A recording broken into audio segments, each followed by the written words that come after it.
또 어떤 사람이 타국에 갈 때 그 종들을 불러 자기 소유를 맡김과 같으니 각각 그 재능대로 한 사람에게는 금 5달란트를, 한 사람에게는 2달란트를, 한 사람에게는 1달란트를 주고 떠났더니 5달란트 받은 자는 바로 가서 그곳으로 장사하여 또 5달란트를 남기고 2달란트 받은 자도 그같이 하여 또 2달란트를 남겼으되 1달란트 받은 자는 가서 땅을 파고 그 주인의 돈을 감추어 두었더니 오랜 후에 그 종들의 주인이 돌아와 그들과 결산할세 5달란트 받았던 자는 5달란트를 더 가지고 와서 이르되 주인이여 내게 5달란트를 주셨는데 보소서 내가 또 5달란트를 남겼나이다.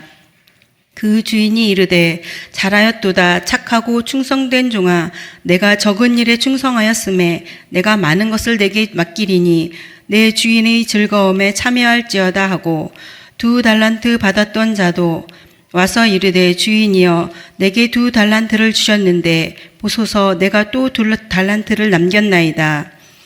함께 읽겠습니다. 그 주인이 이르되 잘하였도다 착하고 충성된 종아 내가 적은 일에 충성하였음에 내가 많은 것을 내게 맡기리니 내 주인의 즐거움에 참여할지어다. 아멘. 자, 오늘 이 시간에는 주권 따르기 7번째 말씀을 함께 나누겠습니다. 자, 이제 2번 정도면 제가 계획했던 주권 따르기 시리즈도 어느 정도는 끝낼 수 있지 않을까 이제 그렇게 생각합니다. 그동안 잘 들어주시고 또 좋은 피드백도 해주셔서 참 감사드리고요. 부탁을 드린다면 6번 말씀드렸던 그 모든 내용을 다 기억은 못 하시더라도 지난주에 제가 결론으로 말씀드렸던 이해와 믿음의 관계, 뭐라 그랬죠? 나는 하나님이 이해되지 않기 때문에 믿는다. 굉장히 아이러니하고 역설적인 문장이지만 가만히 생각해 보면 우리가 하나님을 인식하고 하나님을 경험하는데 굉장히 중요한 틀이다. 저는 그렇게 생각하고 여러분 마음에 좀 잘 새겼으면 좋겠다 생각합니다. 한번 따라해 보실까요? 나는 하나님이 이해되지 않기 때문에 믿습니다. 아멘. 자, 그래서 제가 지난주에 이 얘기를 하려고 했는데 시간이 없어서 못했던 약간 재밌는 얘기가 하나 있는데, 어떤 60대 노부부가 이제 인생 후반부로 접어들면서 이제는 하나님을 좀 믿어봐야 되지 않겠냐 이렇게 해가지고 처음으로 교회를 나갔답니다. 그래서 예배를 다 드리고 났더니 새 교우가 오셨다고 담임 목사님이 이제 새 가족 영접실로 이제 초대를 해서 환담을 나누게 되는데, 이제 목사님이 물었겠죠. 어떻게 오늘 첫 예배 잘 들으셨어요? 이랬더니 남편분 하시는 말씀이 예, 목사님 덕분에 말씀도 잘 듣고 감동도 받았습니다. 그런데 목사님 죄송하지만 딱 하나 제가 목사님 말씀을 들으면서 이해가 안 되는 게 하나 있었는데 혹시 질문을 드려도 될지요? 아예 얼마든지 하시라고, 뭐든지 질문하시라고. 그 이제 목사님이 자리를 깔아주니까 이 양반 하시는 말씀이 뭐냐 하면, 아까 목사님의 설교 중에 하나님은 예수님의 아버지시고 예수님은 하나님의 아들이라고 말씀하셨는데 저는 그게 조금 이해가 안 됩니다.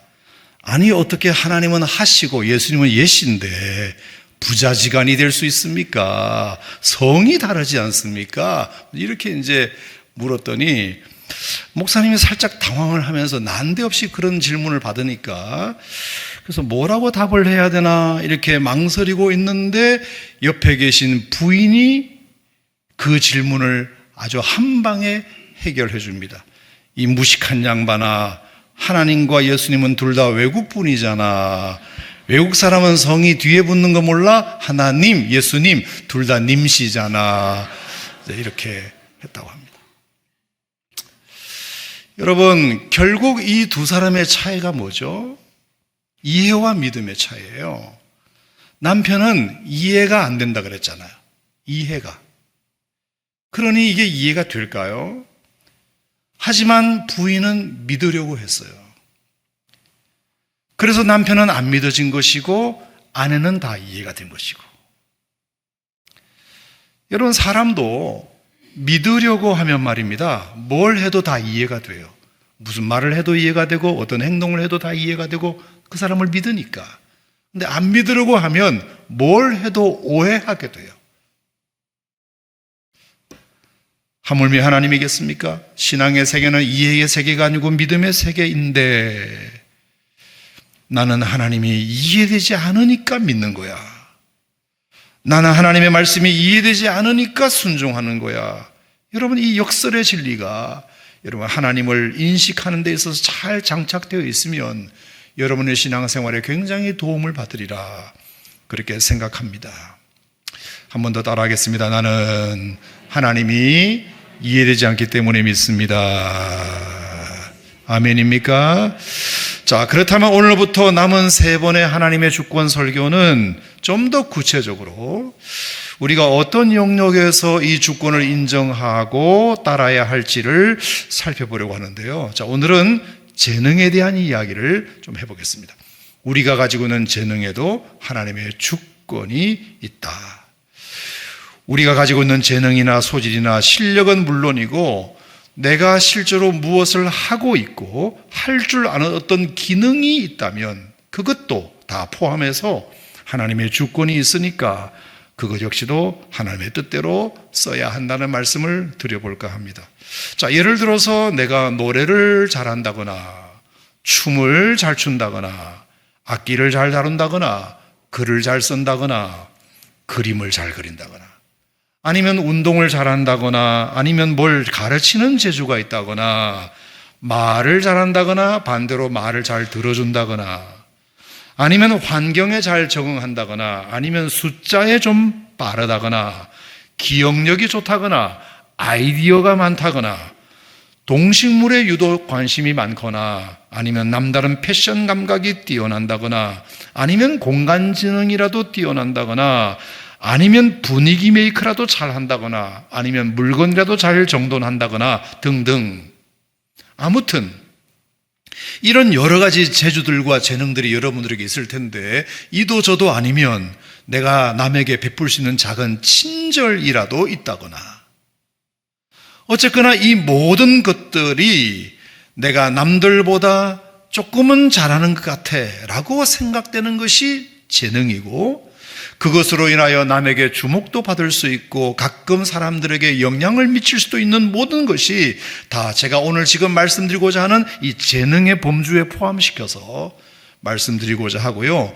그리고 이 재능에는 다 하나님의 주권이 작용해야 한다는 것을 말씀드리고 싶어요. 자, 결국은 이렇게 보면 우리가 재능이라는 것을 협의적 의미로 생각해 보면 그렇지만 조금 더 넓게 생각해 보면 사실은 우리가 재능이 없는 사람이 없고 나의 이 재능으로 누군가에게 영향을 모두가 다 줄 수 있다는 것을 말씀드리고 싶어요. 자, 예를 들어서 어느 회사에 체육대회가 이제 있었는데 부서별 체육대회 우승자에게는 큰 상금이 이제 걸려 있어서 사장님이 이제 큰 상을 준비를 했어요. 그러니까 경쟁이 치열했겠죠. 마침내 이제 예선전과 준결승을 끝내고 결승 경기가 남았는데 결승까지 올라온 팀이 시설관리부와 식당부가 올라왔대요. 그래서 이 두 팀이 결승전을 하기 전에 상대방에게 기선을 제압하기 위해서 시설관리부의 한 직원이 이렇게 말했대요. 만약에 니들이 오늘 우리 시설관리부를 이긴다면 앞으로 화장실 청소도 안 해줄 것이고 사무실 책상도 안 고쳐줄 줄 알아. 이렇게 된 거죠. 시설관리부가 그런 걸 하는 거니까. 그러니까 회사 내에 막강한 영향력을 시설관리 팀이 가졌다는 것을 은근히 드러내면서 우리 이길 생각하지 마. 이렇게 된 거죠. 그랬더니 식당부가 가만히 있었겠습니까? 만약에 니들이 우리 식당팀을 이기려고 한다면 앞으로 밥도 안 해줄 줄 알아. 이제 이렇게 된 거죠. 막강한 식당팀의 힘이죠. 여러분, 이렇게 우리가 재능이라고 하는 것은 꼭 남다른 재주만을 의미하는 것이 아니라 지금 내가 하고 있는 일, 그것으로 인하여 남에게 영향을 줄 수 있는 일, 내가 잘못하면 다른 사람에게 피해를 줄 수도 있고 내가 잘하면 다른 사람들에게 좋은 영향을 줄 수도 있고 그 모든 것도 다 이 재능이라는 범주에 포함된다는 것을 기억한다면 사실 어느 누구에게도 재능 없는 사람은 없다. 어떤 작은 재능도 필요치 않은 재능이 없으며 그 재능에는 귀천도 없다. 이런 뜻입니다. 자, 그렇다면 문제는 이제 그 재능을 발휘해내는 영역의 문제가 남아있는데요. 자, 왜냐하면 어떤 사람은 그 좋은 재능과 소질을 갖고 있음에도 불구하고 그것을 자기를 위해서 쓰는 사람이 있다면, 자기만을 위해서 쓰는 사람이 있다면, 어떤 사람은 남을 위해서도 그 재능을 쓰는 사람이 있고요. 어떤 사람은 하나님을 위해서도 그 재능을 쓰는 사람이 있잖아요.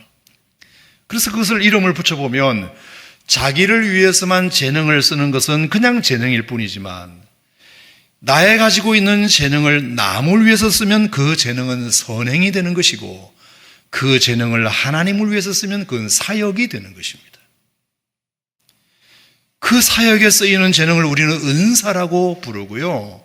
그 은사가 사역이 되면 비로소 하나님께도 영광이 되는 것입니다. 사랑하는 오산침례교회 성도 여러분, 그렇다면 저는 여러분의 재능이 이왕이면 선행이 되기를 축복합니다.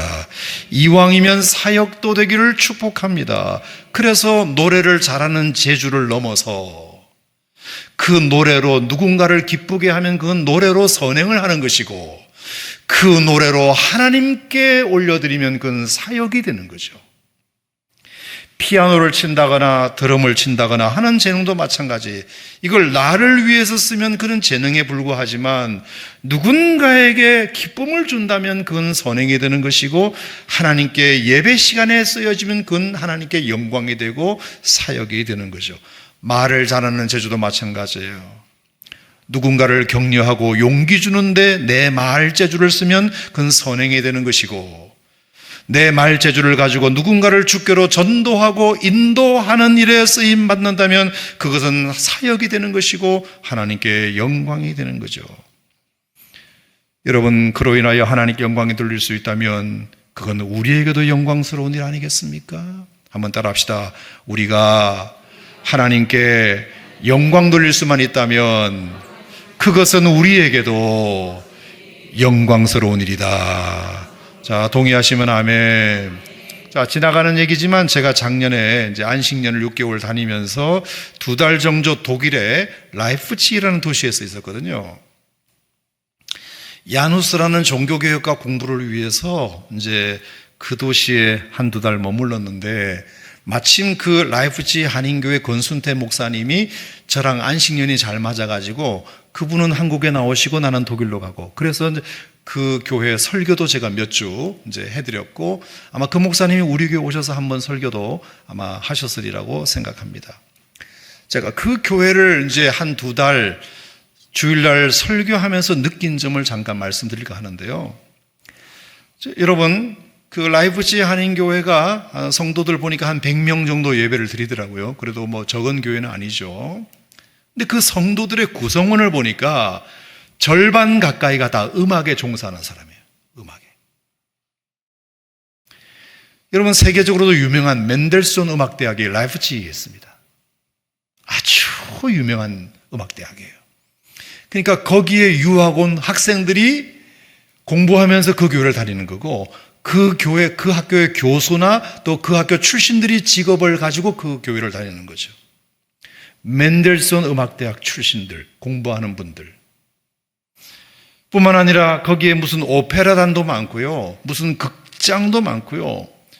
그러니까 한국 사람들이지만 거기서 일하시는 분들이 계신 거죠. 그분들이 이제 한인교회를 나오시는 거잖아요. 그러니까 기본적으로 노래가 수준급이에요. 이번에는 못 만났는데 세계 3대 오케스트라 중에 게반트하우스 오케스트라라고 있습니다. 그게 이제 독일 라이프치히가 주소지예요. 거기에 악장인 자매도 한국 사람이고 그 교회 교인이에요. 악장 알죠? 지휘자가 나오면 악수해주는 바이올리니스트 있잖아요. 그러니 회중 찬송을 이렇게 한 곡을 부르는데도 전 교인이 성가대 같아. 참 아름다워라 주님의 세계는 부르는데 진짜 참 아름다워요. 진짜 예배당이 어떤 푸른 잔디 위에서 부르는 것 같은 느낌이에요. 그래서 그 중에 10대뿐이 이제 성가대를 하는데, 성가대원은 10대명인데 100명이 부르는 것 같아요. 하나하나가 다 솔리스트니까. 얼마나 10대명의 성가대가 우렁차고 장엄한지 몰라요. 게다가 세계적인 피아니스트가 예배 반주를 하고 있고, 바이올리니스트고, 비올라든 호른이든 첼로든 플룻이든 자기 악기를 가져와가지고 예배 반주로 돕는데, 거의 예배가 거의 음악회죠, 음악회. 제가 그래서 속으로 야, 저 정도 캐릭터면, 저 정도 커리어면 교회에서 엄청 뻑일 것 같은데, 내가 밖에서는 얼마나 유명한 사람인데 이렇게 성도라는 이름 때문에 내가 반주해 주고 있으니, 교회를 위해서 반주를 해주고 있으니 교회가 나한테 고마워야 되는 거 아니야? 나 어디 가서 이 정도만 해줘도 받는 돈이 얼만데, 그래서 교회는 돈 한 푼 안 받고 반주해 주고 있으면 교회가 나한테 고마워해야 되는 거 아니야? 이럴 줄 알았어요. 그 마음속에. 그래도 할 말이 없죠. 워낙 실력들이 뛰어나니까. 근데 제가 몇 주간 동안 그분들하고 교제하면서 느낀 것은, 어느 누구도에게서도 그런 냄새를 요만큼이라도 느낀 적이 없어요. 하나님 주신 달란트를 이렇게 섬길 수 있다는 것만으로도 영광이죠. 하나님이 저에게 달란트를 주셨는데 주님께 돌려드릴 수 있는 것은 당연한 것이고, 이렇게 섬길 수 있는 것만으로도 영광이죠. 제가 아까 개반타우스 오케스트라의 악장 자매 얘기했잖아요. 이번에는 못 봤는데 오래전에 제가 몇 년 전에 이제 그 교회 부흥회 갔을 때 본 장면이에요. 목사님하고 식사를 하는데, 목사님 저 설거지하는 자매 누군지 알아요? 그래서 그 자매라는 거예요. 근데 설거지를 하는 거 보니까 고무장갑도 안 끼고 두 손을 설거지통에 넣고 막 설거지를 하는데, 여러분 손으로 따지면 그 두 손이 개반타우스 오케스트라의 악장으로서 바이올리니스트잖아요. 손이 수백만 불짜리예요. 그러면 내가 이런 거 하게 생겼냐 이럴 수 있는데, 그 주가 자기 목장 설거지 담당이래, 봉사래. 그러니까 고무장갑도 안 끼고 그냥 설거지통에 넣어가지고 막 설거지를 해대는 그 모습을 보니까 폼 잡는 사람 한 사람도 없고, 그냥 이렇게 쓰임 받을 수 있음이 감사하고 영광이고. 사랑하는 성도 여러분, 우리도 그래야 되지 않을까요? 아니 막말로 하나님은 이 넓은 우주를 다 가지신 분이신데, 매일같이 천상에서 천사들의 찬양과 합창을 날마다 들으시는 분이신데, 날마다 하나님 창조하신 새들의 노랫소리와 바다의 파도소리와 공기 중의 바람소리와 하늘에서 땅바닥에 떨어지는 빗소리들도 다 하나님을 찬양해야 되는데, 나 하나의 노래와 연주가 거기 섞여본들 요만큼이라도 하나님의 귀에 들릴 수 있을까? 우리의 노랫소리가 아무리 우렁차도 천둥소리, 바람소리보다는 작잖아요. 우리의 노랫소리가 아무리 아름다워도 새들의 지저귀는 소리보다는 못하잖아요.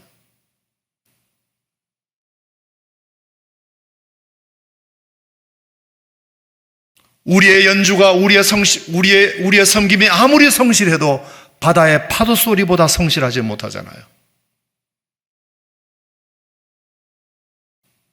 그럼에도 불구하고 나의 작은 몸짓과 노래와 연주도 하나님이 기뻐 받으신다고 하니, 새들의 노랫소리보다, 바다의 파도 소리보다 우리의 찬양을 더 아름답게 여겨주신다고 하니 감당할 수 없는 영광이지. 여러분 중에서 혹시 교회를 위하여, 하나님을 위해서 요만큼이라도 뭔가 섬기고 계신 분들이 있으시다면 한번 따라해 보세요. 영광입니다. 아멘. 따라합시다. 주여 영광입니다. 날 써주시니 영광입니다. 영광입니다. 더 크게 영광입니다.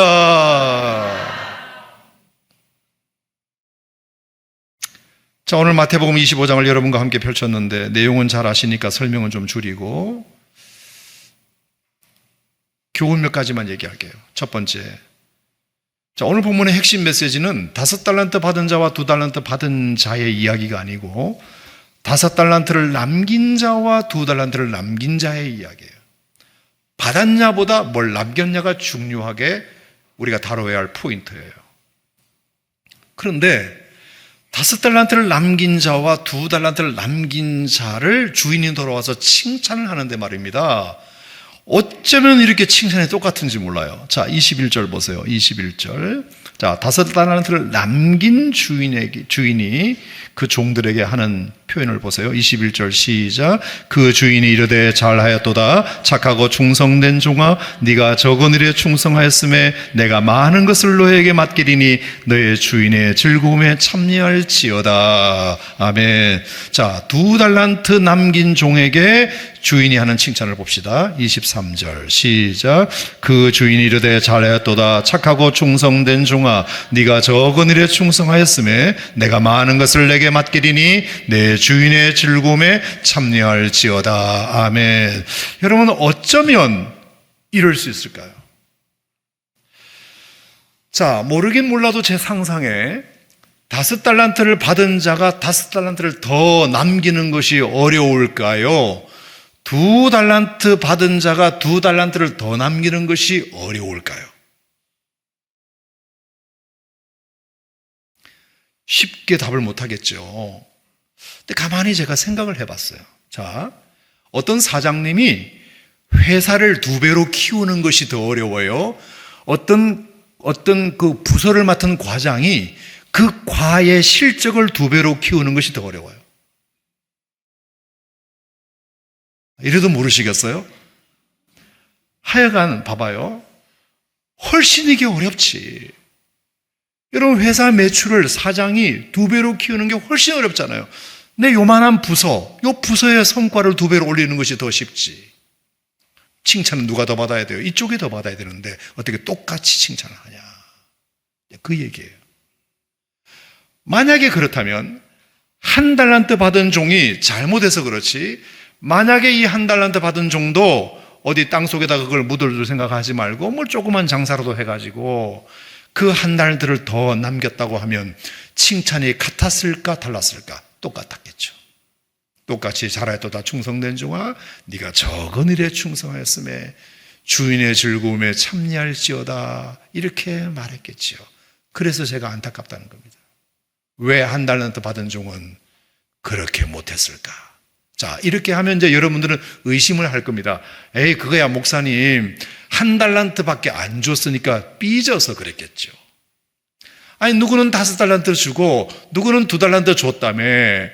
아니, 1달란트 줘놓고 뭘 하라고 하니 아마 삐져서 그랬을지 몰라요. 자, 그러면 이 1달란트가 어떤 정도의 가치가 있는지를 설명해 보죠. 1달란트는 말입니다, 데나리온과 비교해 보면 6,000배입니다. 6,000배. 1데나리온은 6,000데나리온이에요. 그러면 1데나리온은 뭐냐? 당시 일반 노동자가 하루에 받는 품삯입니다. 품삯. 예컨대 지금으로 치면 어디 공사장 같은 데 가서 벽돌을 나르거나 페인트를 칠하거나 못질을 하시거나 바닥에 돌을 깔거나 자재를 준비하고 오르락 내리락 하거나 장판 깔고 도배하시는 분들 받는 월 1급. 일당. 물론 개인별 직종별 차이가 있겠지만 그냥 대충 한 15만 원이라고 쳐요. 15만 원. 자, 그러면 15만 곱하기 6,000데나리오니까 6,000을 곱해보세요. 그러면 동그라미 8개가 들은 9억 원. 9억 원입니다. 1달란트는 9억 원입니다. 여러분, 놀라시지도 않는 이유가 뭐죠? 여러분들은 그보다 더 많이 있으신가요? 9억 원이라니까, 1달란트가. 여러분, 누군가 여러분들에게 아무런 노동도 안 했는데 9억 원을 덜컥 줬다고 해봐봐요. 왜 이렇게 이거밖에 안 주느냐고 하실 분이 누가 있겠어요? 세상에 나한테 9억 원 인씩이나. 이거 가지고 한번 장사 한번 해보라고 자본금을 준 거잖아요. 9억 원이라니까 1달란트가. 여러분, 누군가 여러분들에게 아무런 노동도 안 했는데 9억 원을 덜컥 줬다고 해봐봐요. 왜 이거밖에 안 주느냐고 하실 분이 누가 있겠어요? 세상에 나한테 9억 원 인씩이나. 이거 가지고 한번 장사 한번 해보라고 자본금을 준 거잖아요. 여러분, 이 돈을 모으려면요 6,000일을 일해야 됩니다. 6,000일. 일주일에 하루만 쉬고 주 6일 근무로 따지면 300일을 일해서 20년 일해야 돼요. 300 곱하기 20일이니까 6,000일이니까. 아무것도 안 먹고 아무것도 안 입고 아무것도 안 쓰고 했을 때 겨우 모을 수 있는 돈이 9억 원입니다. 20년간 모아야 됩니다. 뼈 빠지게 일해서. 근데 어떻게 여러분, 어떻게 안 먹고 안 입고 모을 수 있나요? 그러니까 15만 원 받아가지고 점심값도 먹어야 되고 차비도 써야 되고 핸드폰도 내야 되고 커피도 마셔야 되니까 절반은 쓰면서 모았다고 칩시다. 그러면 40년 일해야 됩니다. 자, 40년은 보통의 사람들이 일반적으로 근로하는 기간이 한 40년 정도 돼요. 우리가 30세에서 70세까지 일한다면 평생 일해서 벌 수 있는 돈이에요. 그 9억 원이라고 하는 것은 절대로 작은 거 아닙니다.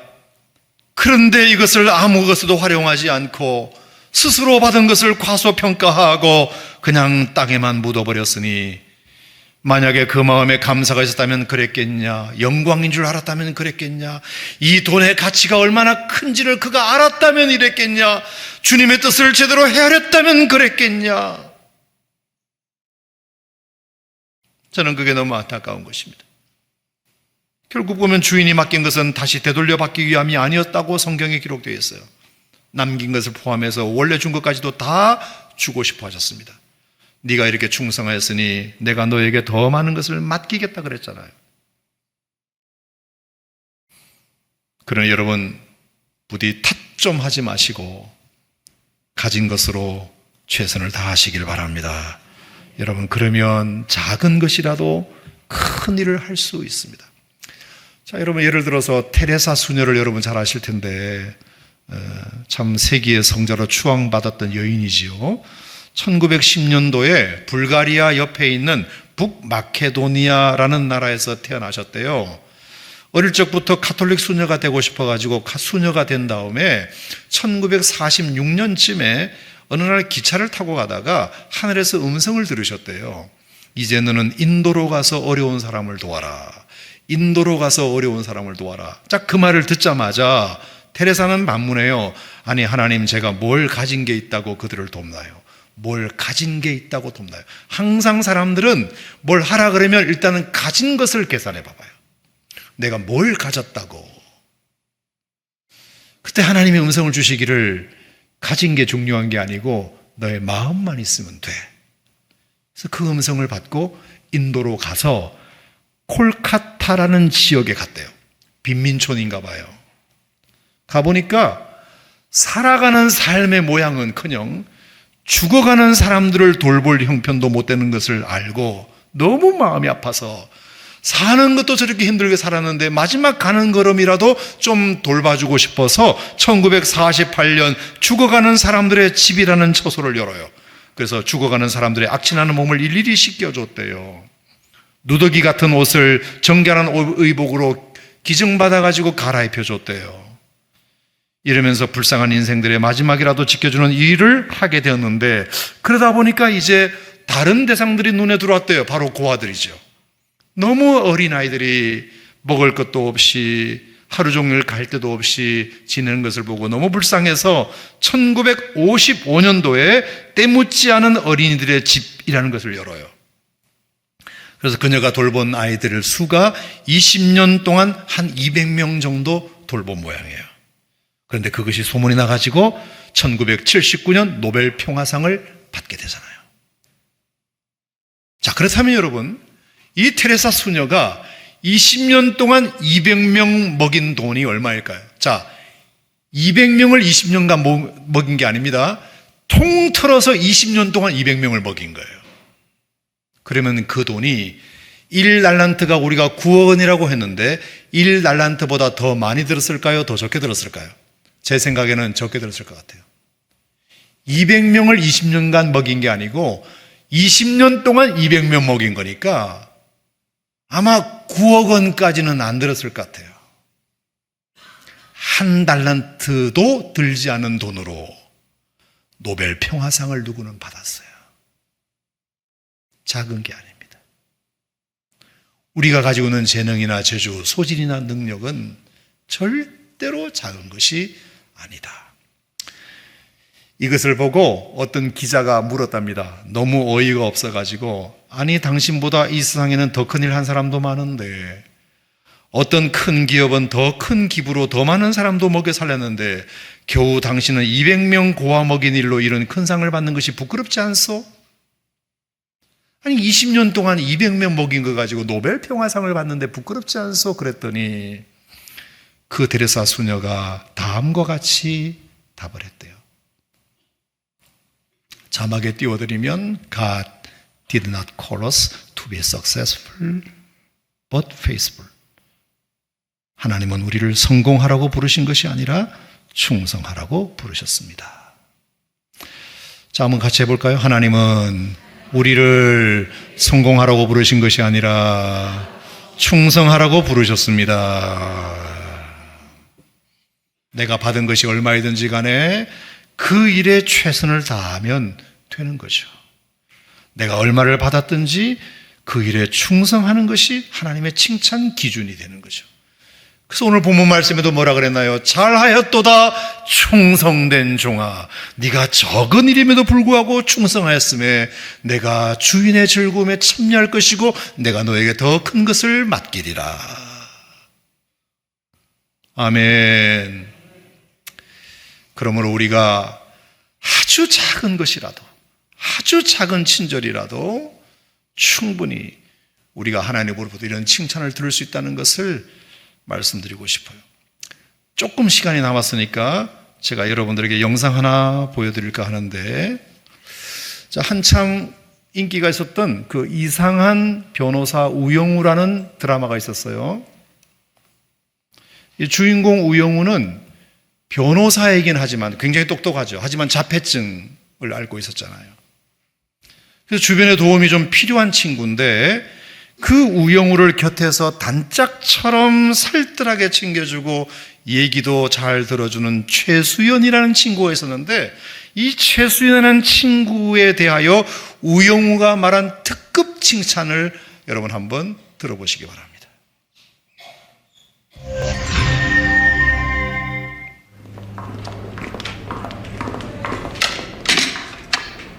우영우가 웬일이야? 구내식당 밥을 다 먹고. 오늘 저녁 메뉴가 김밥이라서. 김밥 나오는 날은 말해줘야겠네. 너 권민우 변호사한테 그거 말했나 보더라? 아? 권모수스 권민우? 아, 나를 자꾸 우당탕탕 우영우라고 불러서. 뭐야, 사건 하나 같이 하더니 서로 별명 부르는 사이 됐냐? 우당탕탕 우영우는 내 별명 아니야. 나도 그런 거 만들어줘. 최강동안 최수연 어때? 아니면 최고 미녀 최수연? 아니야. 아니야? 응. 너 그런 거 아니야. 그럼 난 뭔데? 너는 나는? 봄날의 햇살 같아. 어? 로스쿨 다닐 때부터 그렇게 생각했어. 너는 나한테 강의실의 위치와 휴강 정보와 바뀐 시험 범위를 알려주고 동기들이 날 놀리거나 속이거나 따돌리지 못하게 하려고 노력해. 지금도 너는 내 물병을 열어주고 다음에 구내식당에 또 김밥이 나오면 나한테 알려주겠다고 해. 너는 밝고 따뜻하고 착하고 다정한 사람이야. 봄날의 햇살 최수연이야.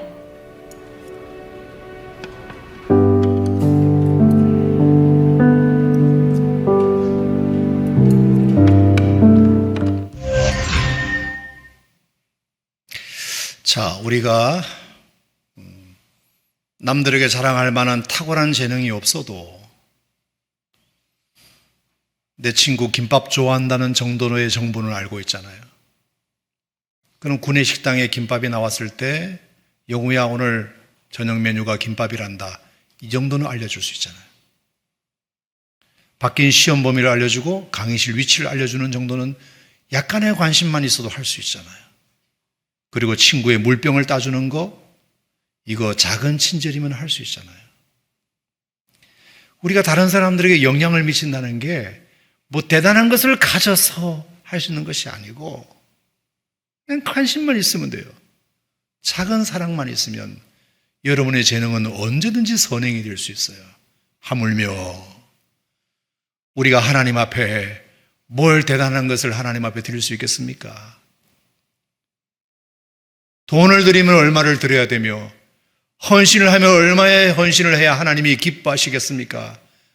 하나님은 다 가지신 분이신데 그럼에도 불구하고 여러분과 제가 아주 작은 섬김이라도 하나님께서 내게 주신 그 은혜를 따라 영광입니다, 이 마음으로 섬기면 저는 여러분들이 성전의 기둥이 될 수 있다고 생각합니다.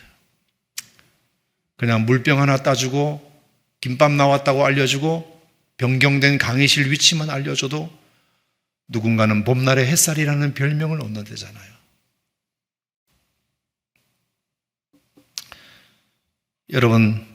여러분의 작은 재능이라도 이웃을 위하여 베풀 때, 하나님을 위하여 드릴 때 여러분의 재능은 더 빛날 줄로 믿습니다.